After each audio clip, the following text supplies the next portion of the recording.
दोस्तों, इस कहानी को जरा ध्यान से सुनिएगा क्योंकि ये कहानी आपके जिंदगी भर काम आएगी। बहुत समय पहले की बात है। एक छोटा सा नगर था।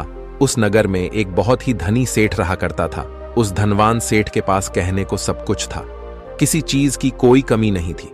उस धनवान सेठ ने अपने जीवन में बहुत बड़े बड़े मुकाम हासिल किए थे। उसने अपने जीवन में कई सफलताएं प्राप्त की थी। वह जिस नगर में भी व्यापार करने जाता, वहां पर भी उसे सफलता मिलना निश्चित था। वह अपने जीवन में कभी भी हारा नहीं था। उसका व्यापार भी खूब जोरों शोरों से चल रहा था। उसके पिताजी ने उसे ऐसी 4 बातें बता रखी थी जिसका वह नियमित पालन किया करता था और उन्हीं बातों का अनुसरण किया करता था। और उन्हीं बातों की वजह से उसका जीवन बड़ा ही सुखमय था।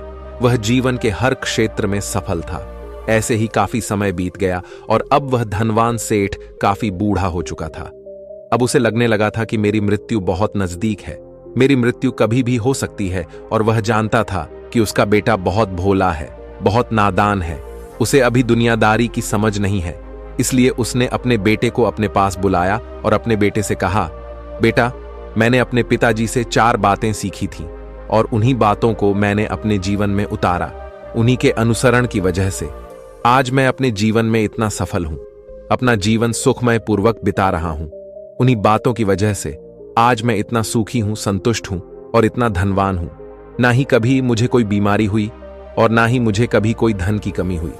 और तुम देख ही पा रहे हो कि मैं इस नगर का सर्वश्रेष्ठ धनवान हूं। लेकिन आज मेरे पास जो कुछ भी है, मैं उससे संतुष्ट हूं, मैं खुश हूं। लेकिन मैं चाहता हूं कि तुम मुझसे भी आगे बढ़ो। तुम और नाम कमाओ, तुम और धन कमाओ, लोग तुम्हारे बारे में जाने, तुम्हें पहचाने। क्योंकि हमारा समय कुछ और था और तुम्हारा आने वाला समय कुछ और ही है। उस धनवान सेठ ने अपने बेटे को अपने और करीब बुलाया और उससे कहने लगा, बेटा, आज मैं तुमको दुनिया की ऐसी 4 महत्वपूर्ण बातें बताने जा रहा हूं जो मुझे मेरे पिताजी ने बताई थी और इसी के कारण आज मैं इतना सफल हूं। यदि तुमने इन सभी बातों को अपने जीवन में उतार लिया, इनका नियमित तौर पर पालन किया, इनका अनुसरण किया, तो तुम भी अपने जीवन में बहुत धनवान बन जाओगे। अपने जीवन को बहुत सुखमय तौर पर बिताओगे। इन बातों के अनुसरण से ना तो तुम्हारे घर परिवार में कोई दुख आएगा और ना ही तुम्हारे व्यापार में कभी कोई परेशानी उत्पन्न होगी।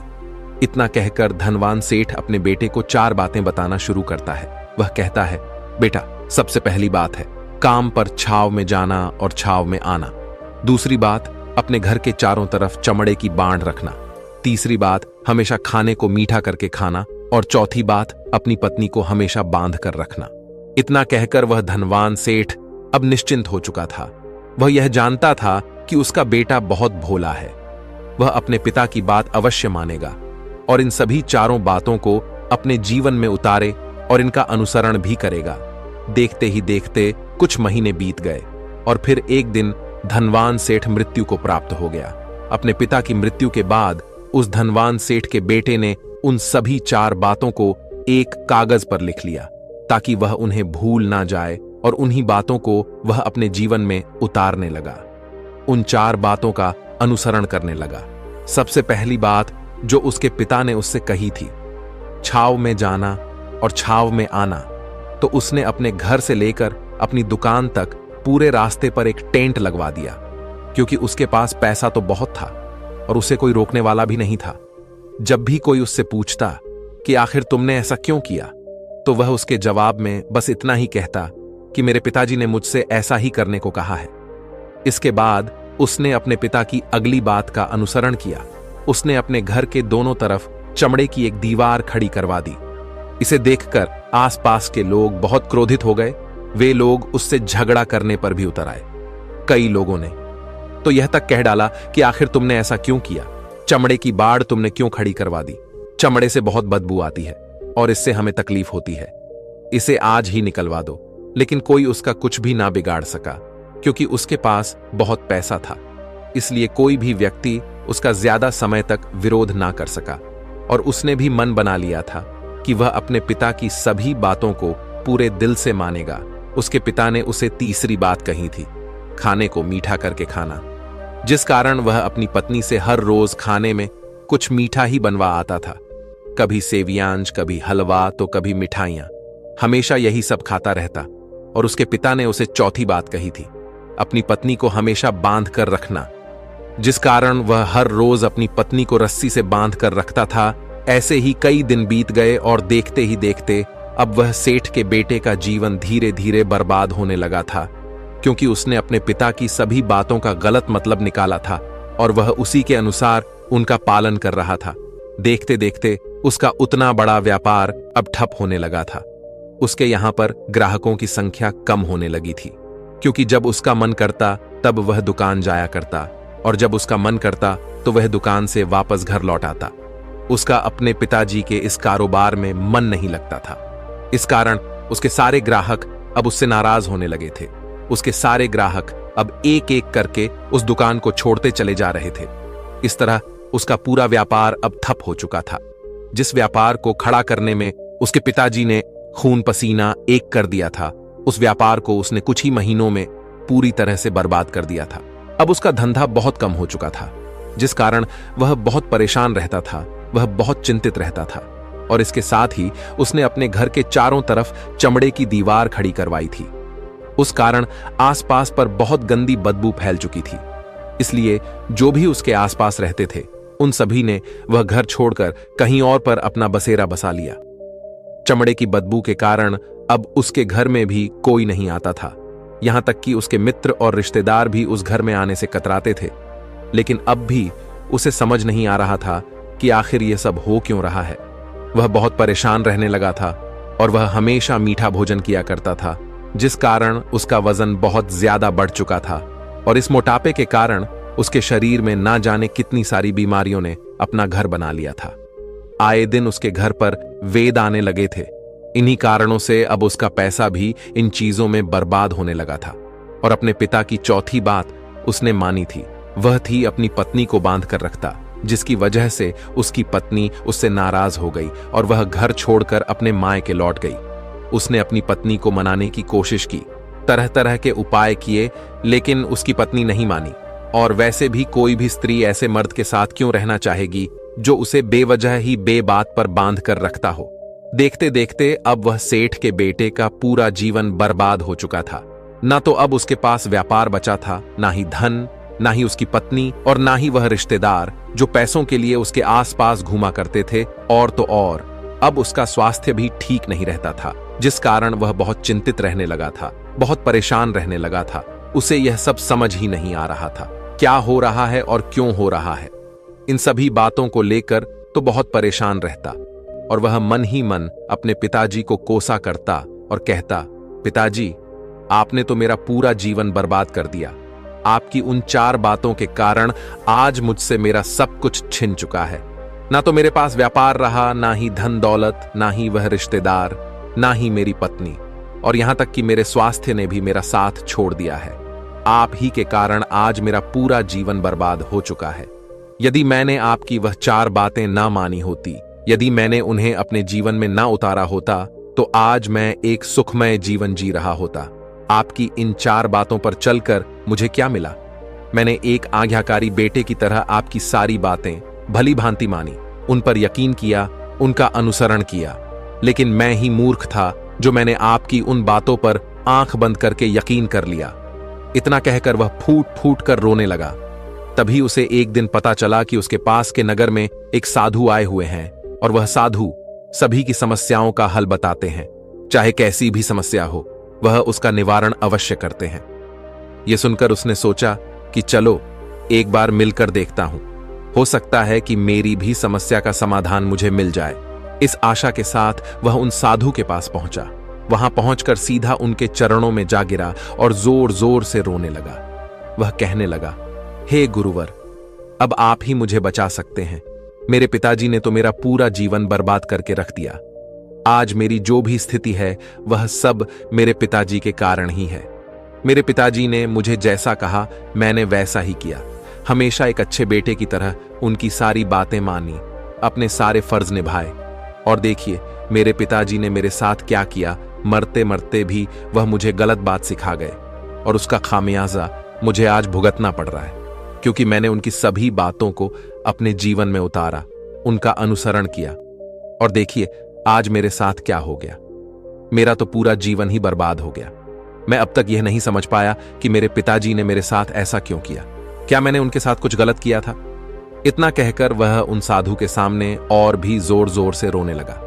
तभी वह साधु महाराज उस सेठ के बेटे से कहते हैं, बेटा चुप हो जाओ, पहले मुझे अपनी सारी बात तो बताओ। आखिर तुम्हारे साथ क्या हुआ है?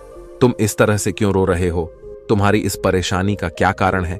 उन साधु के इतना कहने पर उस सेठ के बेटे ने पर्ची उन साधु के हाथ में रख दी, जो उसने अपने पिता की मृत्यु के बाद लिख रखी थी, जिसमें उसने अपने पिता की चारों बातें लिखी थीं।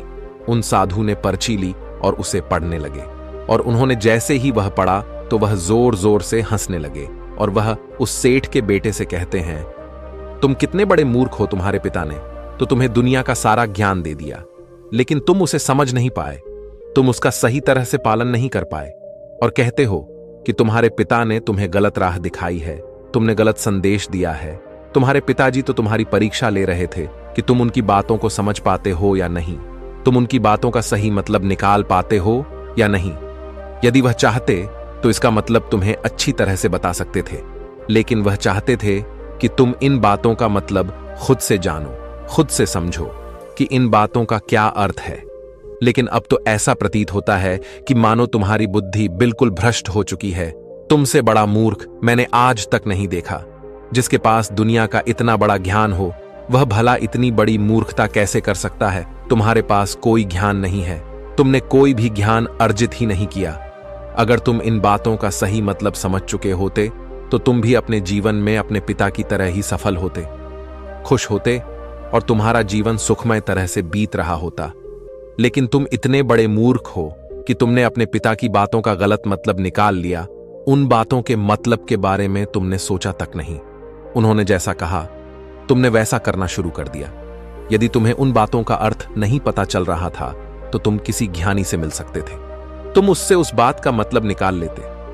लेकिन जैसा तुमने अपने पिता की इन बातों को समझा है, इसका मतलब वैसा नहीं है। इस पर वह धनवान सेठ का बेटा कहता है, हे गुरुवर, आप क्या कहना चाहते हैं? क्या मैं अपने पिता की बातों को सही नहीं समझ रहा? और वैसे भी इसमें समझने लायक है क्या? उन्होंने तो सब कुछ साफ साफ ही बताया था और मैंने उन्हें अपने जीवन में उसी तरह से उतार लिया। तो फिर मैंने गलत क्या किया है? इस पर गुरुवर एक बार फिर मुस्कुराने लगे और उस सेठ के बेटे से कहते हैं, बेटा, यह जो बातें लिखी गई हैं, इन बातों के पीछे एक गहरा अर्थ है जिसे तुम समझ नहीं पाए। इसी कारणवश तुमने यह मूर्खता कर दी और इसी कारणवश तुमने अपना पूरा जीवन बर्बाद कर लिया। लेकिन अब भी कुछ नहीं बिगड़ा, अब भी तुम्हारे पास बहुत समय है। यदि तुम चाहो तो अब से मेहनत करके भी तुम अपने जीवन में एक बार फिर से वह खुशहाली, वश, समृद्धि सब कुछ हासिल कर सकते हो। इस पर वह सेठ का बेटा कहता है, ठीक है, कृपया करके मुझे उन चारों बातों का मतलब समझाइए। आखिर उन चार बातों का क्या अर्थ है? इस पर साधु सेठ के बेटे को कहते हैं, तुम्हारे पिताजी ने तुमसे कहा था, काम पर छाव में जाना और छाव में आना। इसका मतलब यह है सूर्य निकलने से पहले ही तुम दुकान पर पहुंच जाना और सूर्यास्त होने के बाद ही तुम वापस घर आना, जिससे तुम्हें दुकान पर अधिक से अधिक समय मिल पाएगा। तुम उस काम को अच्छी तरह समझ पाओगे, उस काम को अच्छी तरह से कर पाओगे, उस काम को बढ़ाने में तुम अपना दिमाग लगा पाओगे और तुम अपने काम में तरक्की कर पाओगे। लेकिन तुमने तो इसका गलत ही मतलब निकाल लिया। तुमने तो अपने घर से लेकर दुकान तक एक ऐसा टेंट लगवा दिया जिससे तुम छाव में आ सको और छाव में जा सको। अब तुम ही बताओ, क्या तुमने अपने पिताजी की इन बातों का सही मतलब समझा था? यह सुनकर वह सेठ का बेटा जोर जोर से रोने लगा और कहने लगा, हे गुरुवर, मेरी ही गलती थी। मैंने अपने पिता की इन बातों का गलत मतलब निकाला और इसी कारण वश आज मैं पूरी तरह से बर्बाद हो चुका हूं। मैं ही सबसे बड़ा मूर्ख था।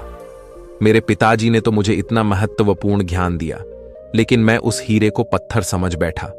आगे वह सेठ का बेटा उन गुरुवर से कहता है कि गुरुवर, दूसरी बात क्या है, उसका अर्थ क्या है? आगे गुरुवर दूसरी बात का अर्थ समझाते हुए कहते हैं, चमड़े की बाड़ करवाना, इसका अर्थ यह है कि तुम अपने घर में कुत्ता या बिल्ली पालना। जब तुम अपने घर में कुत्ता बिल्ली पाल लोगे तो यह तुम्हारे घर की चारों ओर से रक्षा करेगा, जिससे तुम्हारी धन दौलत पूरी तरह से सुरक्षित रहेगी और तुम बेफिक्र होकर दुकान पर मन लगा सकोगे, बेफिक्र होकर दुकान के कामों को समझ सकोगे और तरक्की कर पाओगे। और तो और तुम्हारे मन में कभी यह भी डर नहीं होगा कि कहीं कोई चोर आकर मेरी संपत्ति न चुरा ले। चमड़े की बाढ़ करवाने का असली मतलब यह है, लेकिन तुमने तो चमड़े की बाढ़ करवाने का मतलब कुछ और ही निकाल दिया। तुमने तो अपने घर की 2 दीवारों को ही चमड़े से पूरी तरह से भरवा दिया, जिस कारण आसपास गंदी बदबू फैल गई। तुम्हारे आसपास के पड़ोसी भी अपना घर छोड़कर कहीं और चले गए। यहां तक कि तुम्हारे मित्र, तुम्हारे सगे संबंधी भी उस बदबू के कारण तुम्हारे घर पर आने से कतराने लगे। और अब हालत यह हो चुकी है कि ना तो तुम्हारे घर पर कोई आता है और ना ही कोई जाता है, और इसी कारणवश लोग तुम्हें नापसंद करने लगे। और तुम्हारी बर्बादी का यह भी कारण है। आगे सेठ का बेटा कहता है, हे गुरुवर, यह सब तो ठीक है, लेकिन यह खाने को मीठा करके खाना, इसका क्या मैंने इसका भी अर्थ गलत निकाला है क्या? मैंने तो अपने पिता की बातों के कहे अनुसार ही हर रोज मीठा खाया, और आज देखिए मेरा शरीर कितना वजनदार हो चुका है, जिस कारण मुझे अनेक प्रकार की बीमारियों ने घेर रखा है। क्या मैं इस बात को भी गलत समझ रहा था? इस पर वह साधु उस सेठ के बेटे से कहते हैं, हाँ, तुमने इस बात का भी गलत मतलब ही निकाला है। मीठा करके खाने का अर्थ यह है कि जब भी तुम्हें भूख तेजी से लगे तभी तुम्हें भोजन करना है, ना उसके पहले और ना उसके बाद। अन्यथा यदि तुम्हें भूख ना लगी होगी और तुम्हें भोजन मिल जाए तो तुम उस भोजन की कभी कदर नहीं करोगे। वह रोटी तुम्हें कभी मीठी नहीं लगेगी, फिर चाहे वह भोजन कितना भी स्वादिष्ट क्यों ना हो, चाहे भोजन कितना भी लाजवाब क्यों ना हो, तुम उसकी कदर कभी नहीं कर पाओगे, तुम उसका सम्मान कभी नहीं कर पाओगे। किंतु जब एक व्यक्ति को जोरों की भूख लगी होती है तो उसके सामने यदि तुम सूखी रोटी भी रख दो तो भी वह उसके लिए किसी पंचमेल से कम नहीं है। वह उसे प्रेम पूर्वक खाता है, उसका आदर करता है, उसका सम्मान करता है, और वह रोटी उसे मीठी लगती है। इसीलिए तुम्हारे पिताजी ने यह कहा था कि भोजन मीठा करके खाना, जिससे तुम्हारा स्वास्थ्य भी अच्छा रहेगा। क्योंकि जब एक व्यक्ति को भूख लगी होती है और उस समय पर जब वह भोजन करता है तो वह उसके लिए एक अमृत समान होता है, और वहीं पर जब किसी व्यक्ति को भूख ना लगी हो और ऐसे समय पर वह भोजन करता है तो वह उसके लिए विष समान है, वह उसे बहुत नुकसान पहुंचा सकता है। लेकिन तुमने तो इसका भी गलत मतलब निकाला था। तुम हर रोज मीठा खाने लगे, जिस कारण तुम्हारा वजन बढ़ने लगा, और इसी कारणवश तुम्हारे शरीर में अनेक रोग ने अपना घर बना लिया और यह तुम्हें मृत्यु के करीब ले जा रहा था। इसलिए आज से जब भी तुम्हें जोरों की भूख लगे तभी भोजन करना तुम्हारे लिए अत्यधिक फायदेमंद होगा और तुम्हारे शरीर को हमेशा निरोगी बनाने में तुम्हारी मदद करेगा। और जब भी तब भोजन की आवश्यकता ना हो, तुम्हें भूख ना लगी हो, ऐसे समय पर भोजन कभी ना करना। यह तुम्हारे लिए बहुत नुकसानदायक साबित होगा, और यही तुम्हारी तीसरी गलती थी जिस कारण तुम्हारा पूरा जीवन बर्बाद हो रहा था। आगे सेठ का बेटा कहता है, चौथी बात तो बिल्कुल साफ लिखी गई है, अपनी पत्नी को हमेशा बांध कर रखना। तो इसका अर्थ भी कुछ और है क्या? मैंने इसका भी गलत मतलब निकाला है। इस पर साधु कहते हैं, हाँ बेटा, अपनी पत्नी को बांध कर रखने का अर्थ यह नहीं है कि तुम रोज रस्सी से बांध कर रखो, बल्कि इसका अर्थ तो यह है कि जब भी तुम दोनों के बीच में कोई आपसी मतभेद हो जाए, कुछ नोक झोंक हो जाए, तो तुम अपनी पत्नी पर हाथ मत छोड़ना। जब तक एक स्त्री का पति उसके साथ रिश्ते में बंधा होता है तो वह अपने रिश्तों में बंध जाती है और वह अपने रिश्ते को पूर्ण तरीके से निभाने का हर मुमकिन प्रयास करती है। और ऐसे समय पर यदि तुम्हारे बीच कुछ नोक झोंक हो जाए, कुछ गलतियां हो जाएं, और ऐसे समय पर तुम उस स्त्री का हाथ नहीं छोड़ते तो वह तुम्हें छोड़कर कभी नहीं जाएगी। लेकिन इसका अर्थ यह भी नहीं है कि तुम अपनी पत्नी पर अत्याचार करो, बल्कि तुम्हारे पिताजी यहां पर कहना चाहते थे कि जो भी कोई व्यक्ति तुम्हारे साथ किसी रिश्ते में जुड़ा हुआ है, उसे अपने रिश्ते में इस तरीके से बांध लो कि वह तुम्हारे साथ झगड़े और नोक झोंक के बाद भी नुकसान न पहुंचा सके, वह तुम्हारे साथ कुछ गलत ना कर सके और तुम्हारा फायदा ना उठा सके। अपने रिश्तों को हमेशा बांध कर रखना, उन्हें खुला मत छोड़ना, अन्यथा वह तुम्हारे हाथ से फिसल जाएंगे। और हम में से अधिकांश लोग अपने जीवन में यही गलतियां करते हैं और अपने नए रिश्तों को कभी समय नहीं देते, जिस कारण उनका रिश्ता उतना मजबूत नहीं हो पाता और इसी कारणवश वह अपने रिश्ते से हाथ धो बैठते हैं। और यही गलती तुमने भी की। तुमने तो अपनी पत्नी को बांध कर रखा था, तो भला वह तुम्हें कैसे माफ कर सकती है? और यही कारण है कि वह तुम्हें छोड़कर चली गई। तुमने जो अपनी पत्नी के साथ किया वह माफी के लायक नहीं है, लेकिन तुम्हें अपनी पत्नी से माफी मांगनी चाहिए क्योंकि तुमने गलत किया है। इसलिए जाओ और अपनी पत्नी से माफी मांगो, उसे वापस घर लाओ। और यही वह 4 बातें थीं जो तुम्हें तुम्हारे पिता ने समझाने का प्रयास किया था, लेकिन तुमने इन सभी बातों का गलत मतलब निकाला और इसी कारणवश तुम पूरी तरह से बर्बाद हो गए। किंतु अभी भी तुम्हारे पास बहुत समय है।